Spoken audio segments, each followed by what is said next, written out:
Good. Glad to have you here. I'm Tal Blevins, the publisher and co-founder of IGN. It's my pleasure to be up here with Chris Roberts, somebody whose games I've played for almost 30 years now, Chris.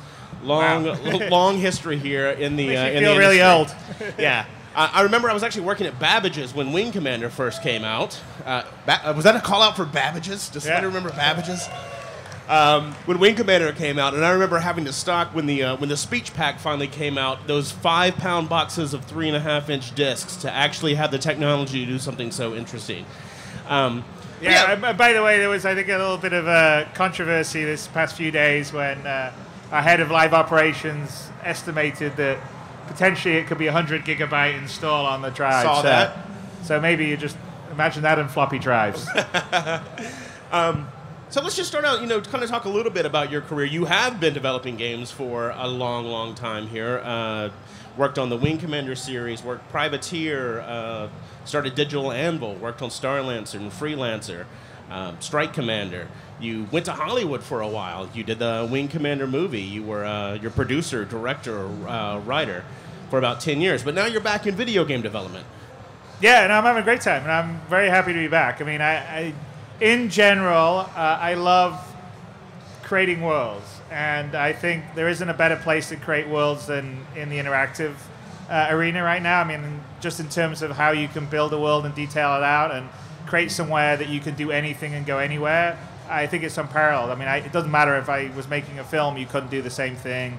Writing a book, you couldn't really do the same thing. I mean, you basically create a playground for people to spend time inside, and that's what I've really loved. And I sort of, when I made the break for a while, it was mainly because I sort of was frustrated at the fidelity that you could do that in games. Sure. And things have changed a lot in the 10 plus years that I took a break, and that's kind of what we're taking advantage of Star Citizen. And the other thing that's really great is that you can directly connect to the people that play the game and love the game. And so one of the nicest things about doing something like Star Citizen that's crowdfunded and doing these kind of events, or doing the sort of community-driven events that we, like we just did one at PAX East where we had a party on the Saturday for people that have backed the game, and they could come and they could see the, some of the first-person shooter aspects of the game. And it's just nice. You get to sort of meet and interact with people that love the same kind of games you do, and they're really excited by what you and the team are working on, and that's kind of really sort of invigorating and fun. So I'm having a really good time. Yeah, it's obvious the community is super excited about Star Citizen. You guys just hit $75 million in funding, crowdfunding. Yep. So congratulations on that milestone. Well, not to me. Congratulations to most of the people in here. 800,000 backers. Do we have any backers here in the audience? I'm sure we do. Look at that. So lots of fans here, lots of people you got to please, Chris. Don't mess it up. Yeah. But for you, you got to please. I got to please myself. So I'm pretty tough on what's going to be a good game. So for you and the team to come together, 3 years ago, and really think about wanting to jump back into doing a space combat sim again. Like, this is a genre that traditional publishers have kind of shunned for a long time. And you came back and you guys showed that you can do record-breaking crowdfunding for a genre that pretty much was dead. Like, how did you do that? Like, why?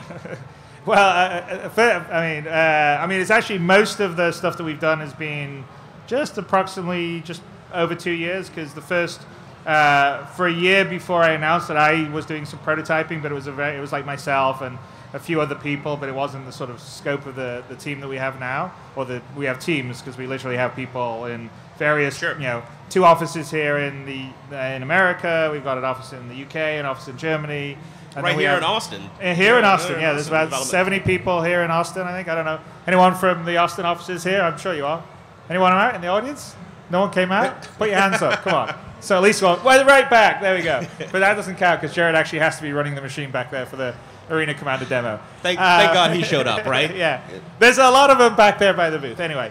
No, I mean, so it wasn't something that I thought would ever be as big as it is right now. I mean, I literally started it thinking, well, I hope I can, I'm pretty sure we can get $2 million as a crowd fund, just because of the popularity of like Wing Commander, and I hope to do 4 because that was sort of at the top end of what games had done then. I think at the time I started, it was like 3.3 for the Tim Schafer's Double Fine Adventure. So I had no idea that it was possible to crowdfund this kind of game to this level of magnitude, and I think that's just a testimony to the enthusiasm and dedication of a lot of people, including a lot of people in the audience here, and the fact that that kind of game, I think people love. I mean, I loved it. That's why I wanted to come back and make it. It was like I was sort of feeling like, hey, why aren't these games made anymore? Why can't you do a game like this, especially with today's technology? Because I love space. You know, I grew up, I watched Star Wars, you know, Star Trek, Battlestar Galactica, read all these science fiction novels. I want to venture around in space. I mean, why can't I do that? I don't want some dystopian sort of post-apocalyptic thing. I mean, not that I don't like those; they're fun too. But I like the idea of like going anywhere in the universe. It's sort of, right. And so that was really the inspiration. I sort of felt like PC gamers in general hadn't really been getting games that sort of push the technology. I mean, I'm a PC gamer, but I have all the consoles as well, and I was basically buying all the games on consoles because I'm like, I'm not going to buy a game for the PC because that's written for a 360 or a PS3. What's the point? It usually comes out late, it's buggy, people don't care about it. It's not designed to push the hardware, so I sort of felt like no one's really pushing the hardware like the original, you know, I felt like I did with Wing Commander and its sequels and things like Strike Commander and Freelancer, and then I sort of felt like, you know, I really think there's enough people out there that love space, and so I did it, but I had no idea. I had no idea if anyone cared. I had no idea if anyone would remember who I was. They or care. They care. Well, no, thank you very much. So, but it was great. So, and I think that there's also something that, you know, besides history in the past and the genre, I think there's something special in how we go about it. That is, it's kind of like the whole thing. Like we start with community. I gave a speech in DICE about how community really is everything for the way we build the game. And I think that we would not be here, even with, you know, the history or pedigree or people liking games I've done in the past, without the way that we sort of build and develop the game, because there's sort of an open development process, and people that become, you know, sort of help support the game become part of it. I mean, they can play the, you know, very early builds, they can give feedback, and they actually can see the feedback they give have an effect on the game. They can see changes in things like Arena Commander, and, you know, their feedback is useful, and that is something you normally never get an opportunity to do on most games. And I think there's something really compelling, especially if there's something you want to have done right and you feel like you can be part of it. And so I sort of feel like our community is an extended member of the team that we have, and I think that's one of the secrets of the success we have, is because everyone feels like they're part of a family. Do you find that to be a blessing to game development? Because, you know, back in the day, you wouldn't have had that instant feedback, and who knows, you ship a product, you're kind of trusting a marketing department to tell you what they're going to like. Now you actually are getting that feedback directly. Does it both become a blessing, but also like you got to weed through the cacophony of everything that's going on, right? That everybody wants something? Well, everyone does want something. But no, I mean, I think it's definitely a blessing. I mean, you're always having to deal with other people's, you know, opinions and input. And for me, I'd rather deal with the opinions of people that play the game, that like these kind of games, that like it so much they put their money down ahead of time to make sure it happens. So for me, it's valid. So like, you know, on our forums, or if people, you know, I mean, there's a lot of debates, right? I mean, there's people like they want it a certain way, or, you know, and even inside our community, not everyone's aligned. Some people want, I want it just to be for PvP, I want it just to be for PvE, I want mouse, I want joystick. I mean, you always have these ongoing sort of debates. But for me, I think everyone's entitled to a voice in that debate, because, you know, they've shown up, they've helped support the game, and that's totally fine. And I actually think it's kind of healthy. And I think that, you know, the job that I do and the rest of the team does is sort of, you know, navigate that and listen to what people are saying, be open to what everyone's saying, and then sort of take on the things that resonate with us, right? So that's what I tell everyone on our team. I said, you know, look, you can't possibly please everyone. It's impossible. But read and listen to what everyone's saying, and if something resonates with you, something that say you read it and go, yeah, you know what? Yeah, that bugs me too. Yeah, that makes sense. Then that's something we should discuss and we should maybe think about changing. But so essentially, it's sort of like hold true to your vision, but be open to input.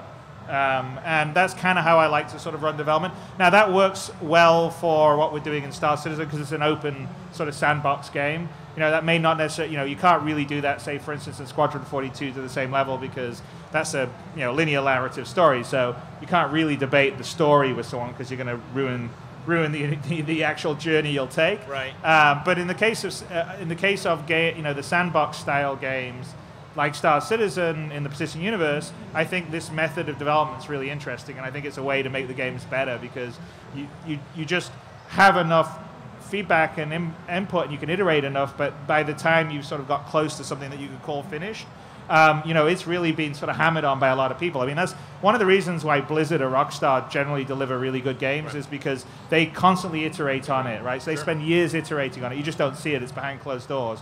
So one of the things that we're doing is sort of opening it up and doing that iteration much earlier in the process. And I think ultimately it will allow the team, but also the community to craft the best game we possibly can. So I found it interesting. You were talking about earlier how you were hoping that you would get 2 million, really excited when you hit 4 million.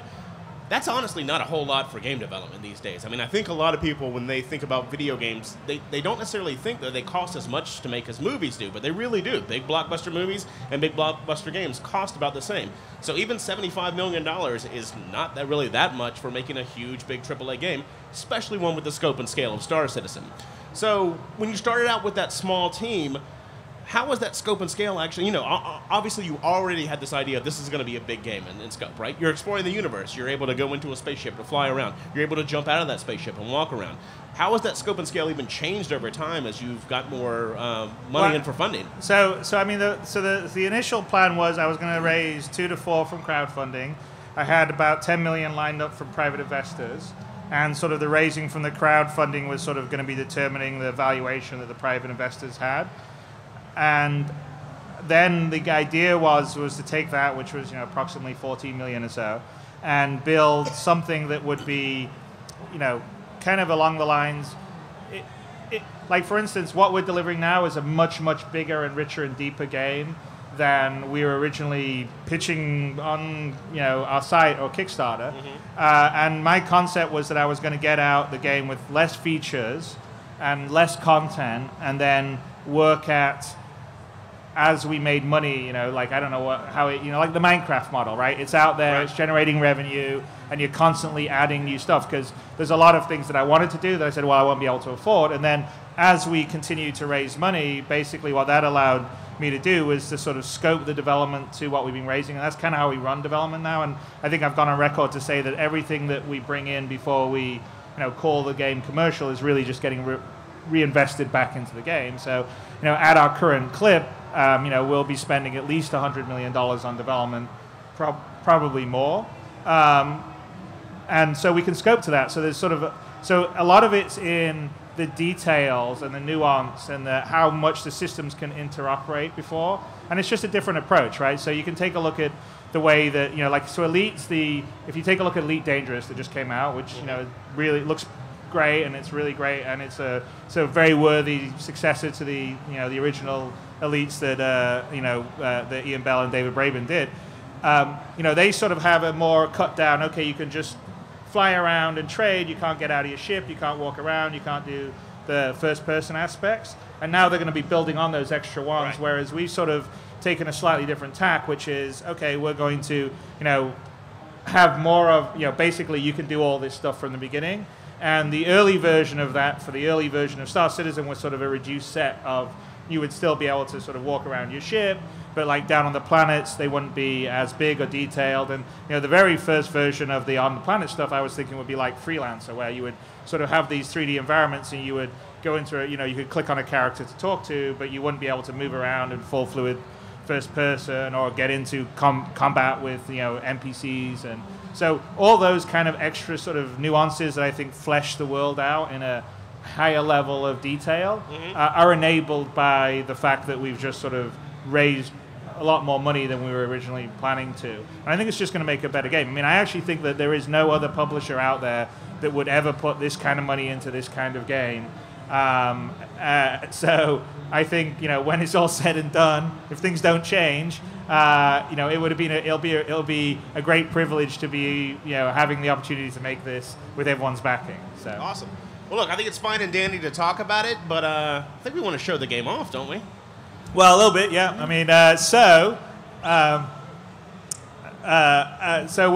we're just gonna show a few things from the 1.1 build. So this is something that will go live later this week. I think we've released 1.1 to the persistent test universe, which is we basically, even though we let people get content early, we have an even earlier staging point called the persistent universe, persistent test universe. And the persistent test universe allows people to play builds that we don't quite consider good enough to give to all the community and backers, because it's still got some what we consider blockers. So this just went out today, and then I think we're looking at Thursday release for the actual full 1.1. So there's a bunch of features in 1.1, which is the most recent Arena Commander. So one of the first ones is the Retaliator, which is a rather large ship, so Jared's just walking around it. But the Retaliator is going to actually be our prototype multi-crew ship that we're doing for the multi-crew Arena Commander, and it's a pretty awesome ship. So Jared, you want to sort of get inside it and walk around? And can you talk a little bit about what some of the roles are going to be in the multi-class ship or the multi-person ships? Yeah, well, we'll kind of see it for here. So like on this particular ship, you'll be able to obviously be the pilot. I think there's 5 turrets, so you could have 5 different people manning the turrets.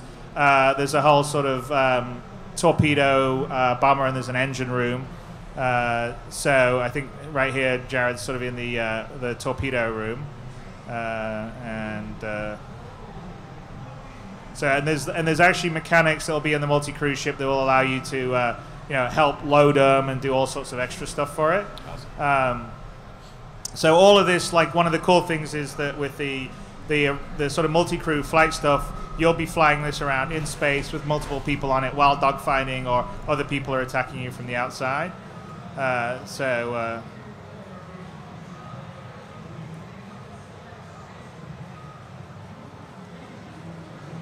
This has pretty much been in your head since you were a kid, right, Chris? Yeah. This exact thing. Yeah, no, I mean, ever since I saw Star Wars, and I'm like, okay, I want to be in the Millennium Falcon, and I want to have a friend of mine in the turret, and someone going, don't get cocky, kid. I mean, all that kind of stuff. Well, it's we were talking about before about technology, and Wing Commander was one of the first games to actually use real actors. You worked with Luke Skywalker. Yes. For God's sakes. I did. But now, I mean, we're getting to the point where games look almost as realistic as real life. So I think it's really amazing to come here where, we don't have to use FMV anymore in games. I mean, it's just the rendering. Yeah, well, we're going to, I'm actually going to, I head to Europe in April, and we're going to start shooting all the footage for Squadron 42. So we're shooting it as performance capture.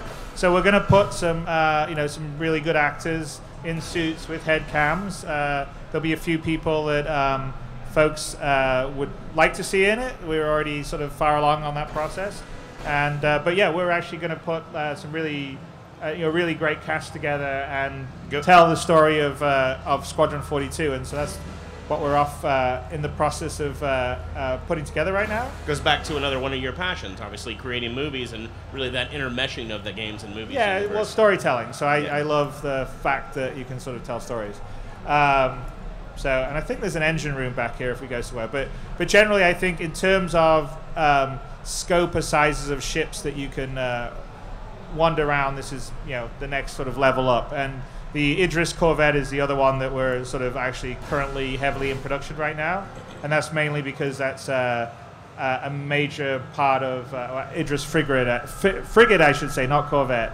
I'm out of date. But that the frigate's one of the ships you'll be fighting off in Squadron 42. So on the social side, how are you actually going to meet up with your squadron? How are you going to find guys to actually say, hey, I want you to be on my ship. I want you to be a gunner. Well, there's going to be 2 things. So firstly, in the Arena Commander level, we're going to be allowing you to do it in the lobby. So you'll have a friends list. You can invite your friends, and you can say, I've got this ship. I need some people. I need a couple of gunners, and who wants to be aboard my ship? And then the other thing that we are working at bringing out is so right now it's Arena Commander. We have 1.1. So right now you can go around your hangar. You can fight in space in Arena Commander with single-seater ships. And I've been sort of talking about the multi-crew ship combat, which is later on this year, around about the middle of this year. But the next sort of release that's coming up is the sort of first-person combat, which is what we showed at PAX East last week. And so we're in a sort of polish stage. Is one of the reasons we're not showing it here right now, is I didn't want to bring the whole FPS guys out here and lose another week of them getting it all done and polished. So that comes out, that'll come out next month, and then right after that will be the social module, which is the planet side module, and we're going to show some footage and snippets from that at the event on Sunday, the sort of South by Southwest Interactive closing party, and that will be sort of the extension of the hangar and then the planet that you're on, which at the moment will be Stanton and Art Court, and then you'll be able to invite people to your hangar and hang out and go do some things for them and get them to hang out with your ships. And then ultimately in the game itself, when you're playing in the Persistent Universe, you'll be able to sort of tell your friends, meet me on this planet, and they can meet you on this planet. They can all get on a ship together. Or if you have NPC crew on your ship, if you have specific sort of created NPC that you have, you can have your friends take them over and control them. So that's sort of an easy way if someone's got his character on the other side of the galaxy and you're doing something and saying, hey, I'm going on this trading run, I really need someone to run in the rear turret. Well, you know, it's like you could create your character, like, here's my pilot, I've got a Han Solo and a Luke Skywalker and a Chewie, and two of those would be NPCs. One of them you would be flying, controlling yourself, and you'd say, hey, can you come and Tal, can you control Chewie? And you're like, sure. And then I just open up an invite to you, and then you come and you control that NPC for the set of my mission. So that's great, because it's always one of the hardest things when you have a big, persistent online world like that. It's really meeting up and being able to play. Yeah. So no, we're very focused on putting a lot of community-driven, organization-driven stuff. I mean, that's basically, if you look at the game, that's, I think, what's enabled to get it where we are. If you look at our website, we focus on that. I mean, we have organizations that people can create on the website. We've got stuff that we're doing on that where people have their own private forums. Is one of the next stages of the organizations on our website, and have their own sort of blog posts, so they can sort of have their own identity and area for organizations they put together, all sort of connected into the ecosystem of Star Citizen. And all that's sort of the template for what rolls across into the game itself. Right. So all that's available in the game, and all the tools to be able to talk to your friends or your organization mates and communicate with them will all be part of it. And then I guess, I don't know if we're heading to space. I mean, the 1.1 update has the Retaliator. Last Saturday, sorry, do too much travel. That we also have a damage system that's really kind of cool that we showed off, and I think we were going to fly it around a dogfight. And no, yes, it's good. No, it's not. Questions. Got to talk. Got to wave hands more. Let me ask too. We were talking a little bit about the single player side of the game. Obviously, you're a big storyteller. Do you look forward to reading people's stories in the forums about what they're doing? I think it's awesome. I actually think it's awesome. I think we have fan created videos like Machima and other, it's just like some of those you look at and you go, yes, that's how the game should be. I mean, and in some ways, sometimes we take it back and show the people working on that actual game feature and say, yes, we need to be able to do all this stuff in it, and that's kind of like a good example of the ability to the loop that happens between the community and the developers. Yeah, that's one of the awesome things about a big open world game, right? Is you're making stories up in your head too as you're playing it. So we have this demo up, Chris. Yeah, so I think we're flying the Hornet. Are we not going to fly the Gladius, because that's the one with the new damage stuff? No, I guess I'm getting a head shake back there. No. I think they couldn't get the internet to work, so unfortunately there's so I think most of you guys have probably sort of seen this, but essentially this is the Arena Commander module. So we have various, the way we're sort of treating the game itself is that you have this full universe that you can adventure around in. And it's a persistent universe, so you can, if you go out and lose your ship, you really lose your ship, and then it has to be covered by insurance or rebuilt. And if you've had equipment or goods on it, you've lost them. And so we needed a mode where you can sort of learn how to fly. We also needed a mode that we could use as a test bed for the space combat of the game. And so that's what we call Arena Commander, which is sort of like a game within a game.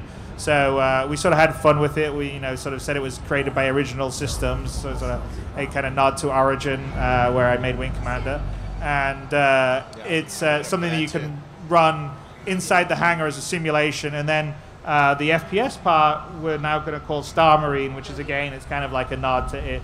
The company that makes it is Interdimensional Software, so it's sort of a nod to id and Doom, just to be fun, like these like late 80s, early 90s style games. And that's sort of, again, a simulation of the FPS aspect. So, again, it's a test bed for us to train it. And what we're trying to do is those are the two core like mechanic areas of the game. And so they're really great places for us to introduce new mechanics, new ships, work on effects, make them better. So one of the big effects that's in the 1.1 patch is we have a completely new procedural damage system that we're pretty proud for, where you can, everywhere where you hit, the physical characteristics of the hit, like a laser burn or a ballistic, projectile hitting, has different effects on the surface and can even like break the surface, exposing the underside, and you can really see the underside guts. It's not like just some top level material effect, and wherever you hit, it's like all procedurally built out, and then we persist it with the ship. And so, like, if your ship gets shot up when you're flying in the persistent universe, you'll bring it back in, it'll have the bullet holes and parts of the interior exposed, and you'll be able to take out turrets or no. So you'll sort of carry your battle damage with you, and then fix them up, and you'll sort of like, the whole idea is everything has a sort of character, like it has an age and a sense of just progression and life. Like you can look at a ship and it's kind of beaten up, and you say, yeah, he's been through a lot. Just like we'll also be doing the same with characters. The characters will have that same level of scars are sexy. So yeah, totally, no, absolutely. I mean, so like character actors, they get older, they become more interesting. And so the new damage systems in 1.1, unfortunately, we're not showing it because I think this is the 1.03 build that Jared's flying around because they couldn't get the internet working up here. I know we're doing an internet. This is a game show here, but they don't really have. This is live. This is all live, people. They don't have any good internet. But that will be that's in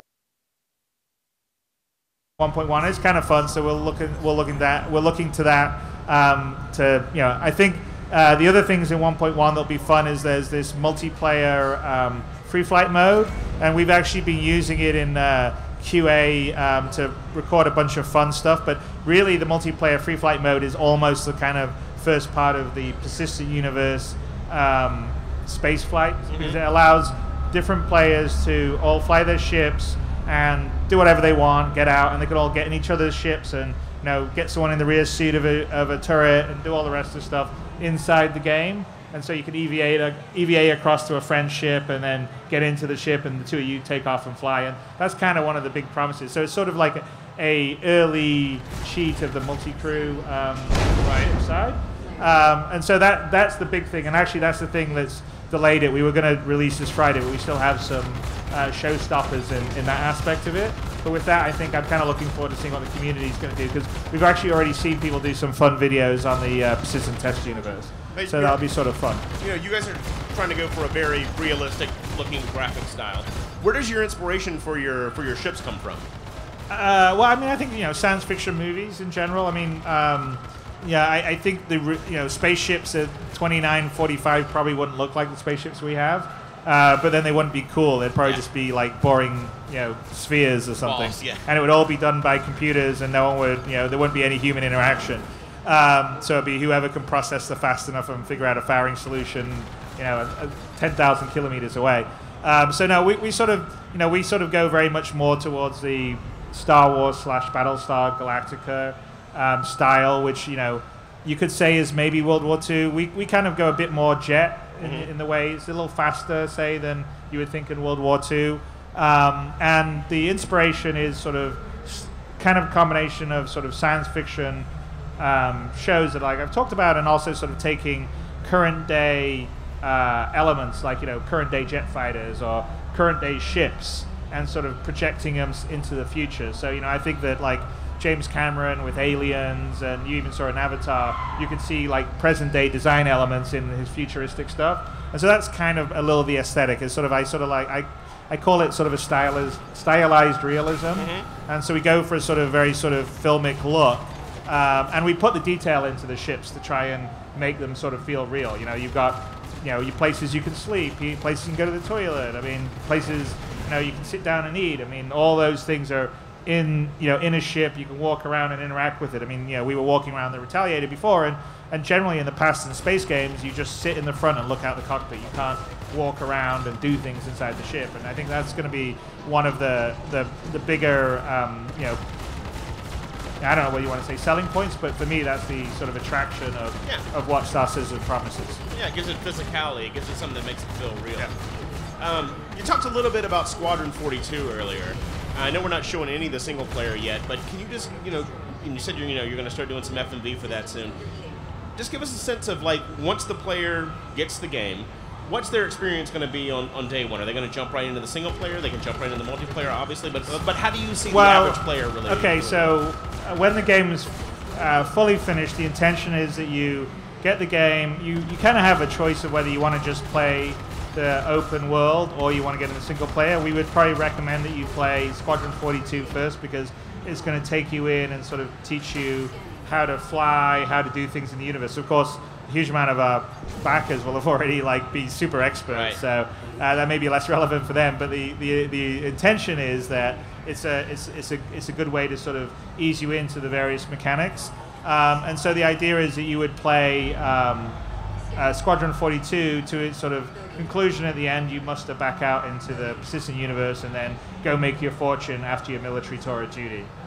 And, Squadron 42 is, pretty significant. I mean, I would say that Squadron 42 itself is going to be equivalent to any AAA, super expensive, big budget console title that will be coming out, say, this fall. Gotcha. Because we are literally putting that level of, content and detail into it. So, I mean, it's going to have a lot more. I think currently we're thinking it's about 20 hours of playtime, so like a Call of Duty or a Rise or the Order are all more like 5, 6, 7 hours. Mm-hmm. And I think the Squadron 42 that we're releasing the end of this year, that I think we're planning to make a trilogy of them, has like 70 missions. And I think we promised like 50, so I mean I think we could be accused of over-delivering, but there's nothing wrong with that.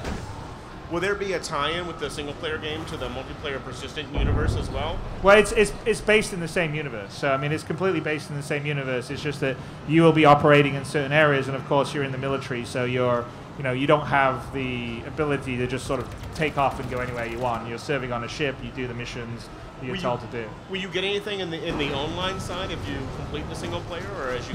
No. So the idea is if you play it. Depending on how you do it, relationships you make and how you finish the game up at the end, then that will have some payoff in the persistent universe. So, if you join Squadron 42, then that will open up, which you can do at the end of the game, that will open up missions that you could have in the persistent universe that you wouldn't have otherwise. And so, and depending on certain things you do during the game, will sort of open up things in the persistent universe for you. So it's sort of up to the player. I mean, they don't have to do it, but it will definitely have a connection. Sure. You've been working on space flight sims for, again, like we said, almost 3 decades now. What personally excites you the most about Star Citizen? What's something that you're just finally able to do now that you've had in your head for so long? I think the seamless, the multi cruise ships where you and your friends can be on a ship, flying it at the level of fidelity that is sort of the first person detail that we're sort of showing, and having someone manning the turret and flying. Someone else flying, someone else back in the engine room. Mm-hmm. So that's probably sort of the base feature I like the most. But for me, the real thing is sort of the seamless transition between just any of the states, because essentially the whole game is simulated from a first-person viewpoint. So we just do really complicated vehicles, we've done a whole sort of complicated vehicle simulation on top of a first-person game. So that means that you can be flying around, see a derelict ship, open the airlock, EVA across the derelict ship, board the derelict ship, go around inside, maybe you find some valuables, maybe you get jumped by some pirates that are using it as a honey trap for you or whatever, and then EVA back to your ship, then, if you've got, some valuables, and then fly down and land on the planet, get out on a planet, go back to a fence and sell the stuff to a fence. Like, that level of fluidity, all from first person, I've never experienced in a game, and I've always wanted to do that. And I can tell you that from a lot of the stuff that we have right now, because we're actively like a lot of this is all actively at various stages functioning internally. It's even though you've seen the first person detail and you've seen the space stuff, the fact that it sort of blends between the two, it just sort of like it's the sum is greater than the parts is the way it feels to me. And so seeing that with the level of detail when we have like enough of the universe fleshed out, and then seeing what the players are going to do inside it, because we're basically just creating a bunch of rule sets. It's a big sandbox.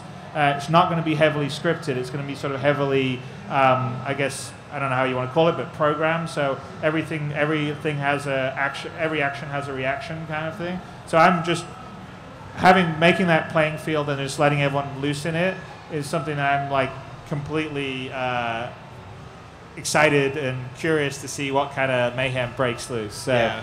I'm really looking forward to see all the factions that build up and everything that go, the political side of the game too, right?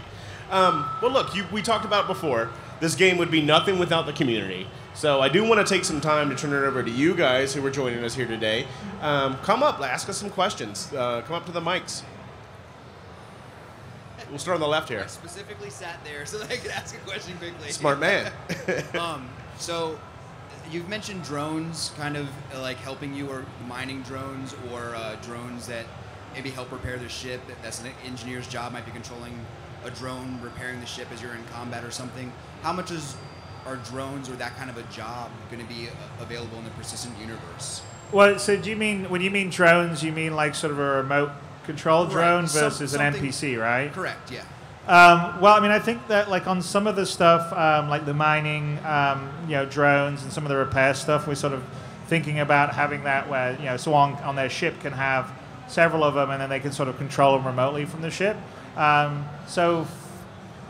also loading and unloading is something that we're also planning on having drones to be able to help you. Because, I mean, the thing is, in the Star Citizen universe, everything's physicalized. So there's not any sort of magic that appears in your hold. You literally, if you're going to get something in space, say you're a pirate, and you get someone to drop his cargo, you've got to get it into your hold. And you actually have to sort of get it in your hold. So you're using a tractor beam, or you're going out in space and pushing it in your hold, or sending a drone out to do it. So there's a fair amount of plan to have that to sort of extend the player's ability, so you can control a drone without like having to expose yourself by going out to EVA. Exactly, yeah. So mining and cargo and repair are all three things that we're planning on. Awesome, thank you. Oh. We'll go over here on the right. So between GDC and South by Southwest, VR is huge. Everybody's talking about it, obviously. In an earlier build of Arena Commander, the Oculus was working, and we could go on our ships and stuff, and it was rough, but it was still cool. Now it doesn't seem to work. Are you guys going to be bringing that back into Arena Commander in the near future? I know you're busy on the Persistent Universe and stuff, but... So basically, I mean, there's a new version of CryEngine, which is probably the last one we're going to integrate properly to the game, which is 3.7, which is we have a preview of it now. That has all the new CryEngine Oculus Rift stuff that they were showing at GDC. So one of the reasons why we haven't bothered fixing the old stuff is because we're shifting to this new system and it's already got it working. So it's more a matter of when we integrate it. It's a little complicated for us because we're live, so integrations of the new versions happen in a separate stream. So Arena Commander, that like the 1.1, won't have 3.7 in. So 3.7 is probably going to go in something that will get released probably around about, I would say that it would happen for the multi-cruise ship combat. And then it will be there. And, our plan is to support, it's not just Oculus Rift, but we will support, pretty much most, VR stuff that makes sense. So if, the Valve stuff's there and it's good, then we'll be supporting that. I mean, we believe in VR. We think it's pretty awesome. So it's just a matter of resources. And even though we've got 300 people working on the game, it feels like we could have 600 people and it still wouldn't be enough. Cool, thanks. Yeah. On the left? Yes, please. I had a question concerning player-run servers.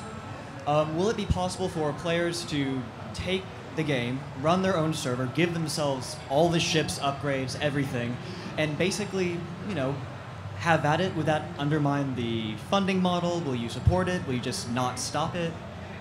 Well, no. We've said from the beginning that we're going to have allow player-run servers. I mean, the only caveat with player-run servers is that the player-run servers can't possibly be as powerful as the. I mean, we're basically building this cloud infrastructure where it is like server upon server. So, like to run the persistent universe the way I've described, it will be thousands of servers operating all at once. So the player-run server is going to be much more like sort of the freelancer model, which is obviously more powerful than freelancer, but it'll be sort of like you'll be able to have 100 people or whatever the limit is for one server running the universe, and then whatever the person that's running their own server will be able to sort of set the rules of that and mod it the way they want. And the way I would see it is that we would the big live persistent universe, obviously we're sort of constantly maintaining that, and then occasionally we would sort of maybe bring stuff across and make it available for the sort of privately run if people want it. I mean, the idea with the privately run is to allow people to set up a game how they want with their sort of close group of friends. So I don't know if that answers your question, but that's kind of our plan. Thank you. On the right? Okay, so I was noticing in the salvager description that there's going to be a lot of hunting for artifacts at the moment. Have y'all put any thought on how it's going to work if you're looking for something from a long dead civilization and then marketing that black market or white market? Well, yeah. I think our plan is that we will have alien artifacts and maybe one or two sort of precursor civilizations. And so some of it is if you're salvaging you could be salvaging weaponry from people that had battles, and maybe it's a perfectly good Gatling gun and you can use that, or you can resell it. And then the idea is there potentially could be some alien artifact that maybe you can get and maybe you can't use right away, and then you have to sort of, it's like a mini mission quest where you got to go and find some scientists that can help unlock it, and then you've got to find someone that can modify it into another weapon, and now all of a sudden you can create a cool sort of fairly unique or unusual weapon that has some features or power that maybe you wouldn't normally have. And that's sort of the idea with kind of like salvaging. So that's like the way you would think of it is a very rare item that you could get, and then you'd have to do some level of crafting to be able to utilize it. Cool. On the left?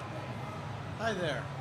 My question was just that for the people who really, I guess, sort of want them, are you planning to put any sort of content filters into Star Citizen, like, say, to filter profanity from the chat or from the dialogue in the story, or gore from the FPS or something like that? Is there any plan for that sort of thing?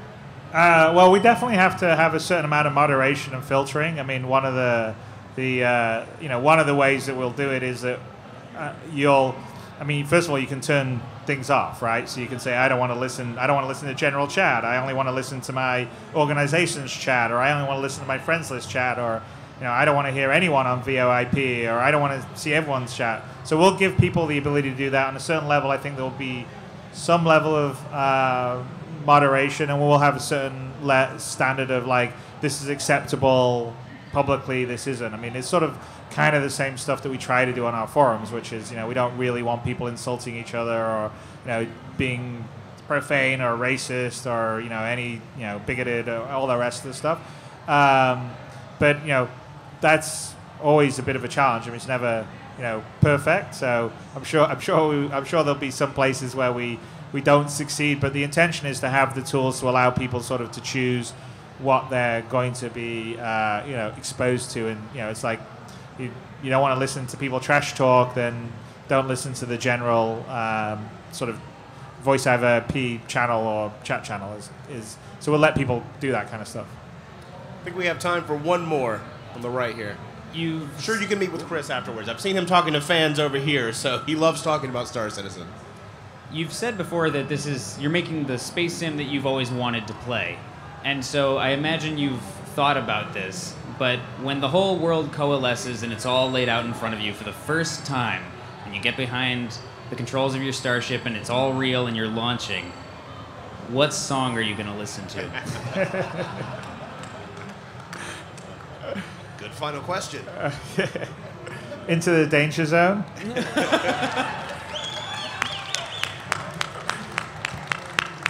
I don't know. I haven't actually thought about that, but anyway.